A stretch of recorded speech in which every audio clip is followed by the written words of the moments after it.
పార్టీలు కూటమి అభ్యర్థి కాబోయే సీఎం చంద్రబాబు గారు పుట్టినరోజు శుభాకాంక్షలు చెబుతూ నిన్న కాకినాడ రూరల్లో నామినేషన్ వేయడం జరిగింది. పంతం నానాజీ గారు మండు ఎండల్లో అగ్గి గుండంలో నిజంగా మూడు పార్టీ కార్యకర్తలు నాయకులు ప్రతి ఒక్కరు కూడా ఎండలో నడుచుకుంటూ వెళ్ళి వేసి నిజంగా ఎంతో ఆనందకరంగా ఉంది. నిన్న ఆ జన గోదావరి నీరు ప్రవహించినట్టుగా ప్రవహించారు జనాలు. నిజంగా అందరికీ కూడా యాక్సెప్ట్, మూడు పార్టీ కార్యకర్తలకి నాయకులకి అందరికీ యాక్సెప్ట్. నిజంగా ఇదే సంతోషం, ఇదే ఆనందం చివరి వరకు కూడా మనం సాగాలి. నెగ్గటం ఎలాగా గ్యారంటీ, రాబోయే నెగ్గిన తర్వాత జరిగే 5 సంవత్సరాల్లో కూడా ప్రజలను ఏ విధంగా అయితే మనం ఎలా ఓటాడుతున్నాం, రేపు పొద్దున్న వాళ్ళు ఏ సమస్య చెప్పినా సరే మన మూడు పార్టీ కార్యకర్తల నాయకులు కూడా వాళ్ళ సమస్యను తీర్చగలిగి ఉండాలి, వాళ్ళని ఆనందపరచగలిగి ఉండాలి. ప్రతి ఒక్కరూ కూడా ఇది ఎవ్వరూ మర్చిపోకూడదు. అలాగని చెప్పేసి మనం నెగ్గేసామని చెప్పేసి ఎవరు ఆనందంతో ఇంట్లో కూర్చోవద్దు. మనం ప్రతి ఒక్కరూ కష్టపడదాం.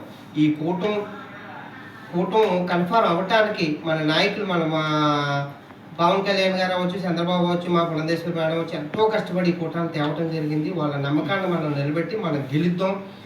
ఏమి ఎలాగున్నా కాడికి పిఠాపురం, కాకినాడ రోడ్లు ఇవన్నీ కూడా గ్యారంటీగా మనం గెలుస్తాం.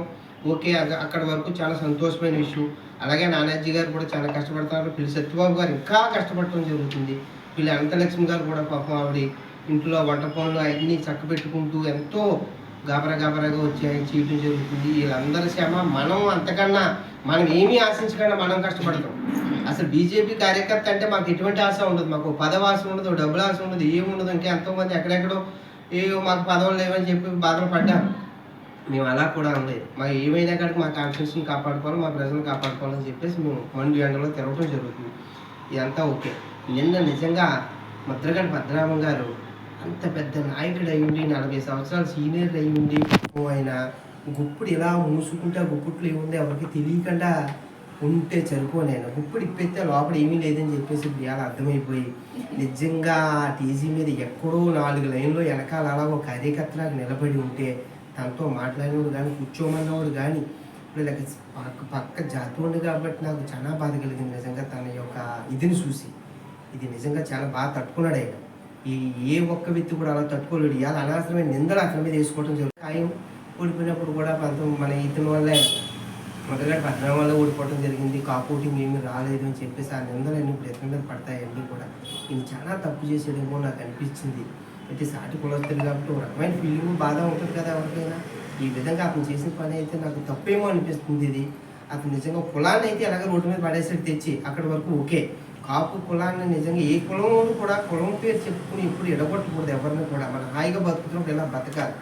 నిజంగా ట్రైన్ ఘట్టంలో మన నరేంద్ర మోడీ ఉన్నాడు కాబట్టి అక్కడ కాపు కులానికి మనం ఏమి న్యాయం చేయకపోతే కులానికి అన్యాయం చేయొద్దయ్యా బాబు అని చెప్పేసి తీర్పు ఆలోచించి మీరు తీర్పు ఇవ్వండి అని చెప్పి ఒక చిన్న మాట ఆయన చెప్పడం వల్ల నిజంగా ట్రైన్ ఘటన ఆ విధంగా పోయింది. కానీ లేకపోతే తీవ్రమైన ఇబ్బందులు పడుతుంది ఇవాళ కాపు కులస్తులు ప్రతి ఒక్కరు కూడా.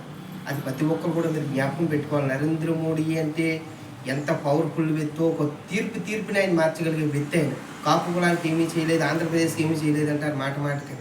అందరికీ తెలిసే పనులు చేయడం ఆయన. లోపల ఎక్కడెక్కడో చేస్తూ ఉంటుంటాడు. అవన్నీ మనం దృష్టిలో పెట్టుకోవాలి. నిజంగా మరి ముద్రగడ భద్రం చేసిన తింగర పనికి నరేంద్ర మోడీ గారిని కాయకపోతే వేళ కులం ఏమైపోయినా కూడా ఒకసారి మీరు ఆలోచించుకోవాలా. ముద్రగడ భద్రం గారు నిజంగా బికారంలో అలా నిలబడి చూస్తే నాకైతే చాలా బాధ అనిపించింది. జై భారత్. 3వ డివిజన్ ఫస్ట్ మణివాల నా పేరు, జిల్లా పార్లమెంటు సెక్రటరీ బీజేపీ. అయితే ఈరోజు చంద్రబాబు గారి జన్మదిన శుభాకాంక్షలు మేము తెలియజేస్తున్నాము.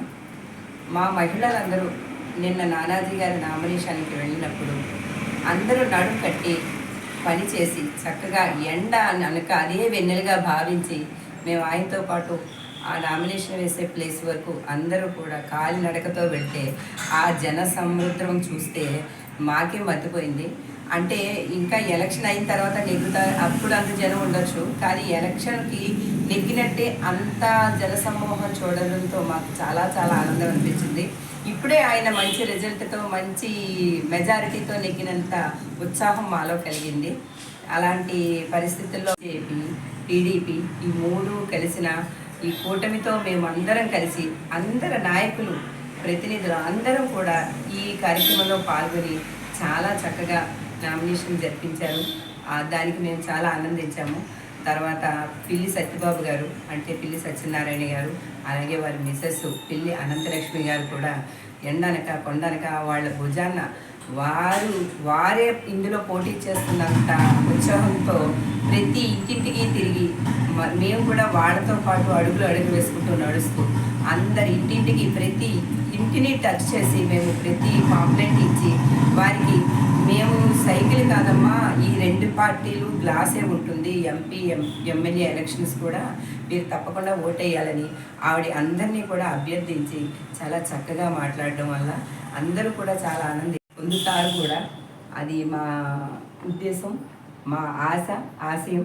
మా మహిళలందరికీ కూడా మంచి భవిష్యత్తు కూడా ఉంటుందని మేమెంతో ఆశిస్తున్నాము. ఈ రోజుని ఈ ప్రజలందరూ కూడా ఎంతో జయధ్వనాలు హర్షిస్తున్నారు. చాలా చక్కగా ఉంది. మా బీజేపీ కార్యకర్తలు అయితే ఎంతో ఉత్సాహంతో ముందుకు వచ్చి, జనసేన కార్యకర్తల ముందుకు వచ్చి, తర్వాత మన టీడీపీ కార్యకర్తల ముందుకు వచ్చి ఈ కార్యక్రమాన్ని జయప్రదం చేసినందుకు అందరికీ నమస్కారం. జై తెలుగు తల్లి, జై భారత్ మాతాకి జై.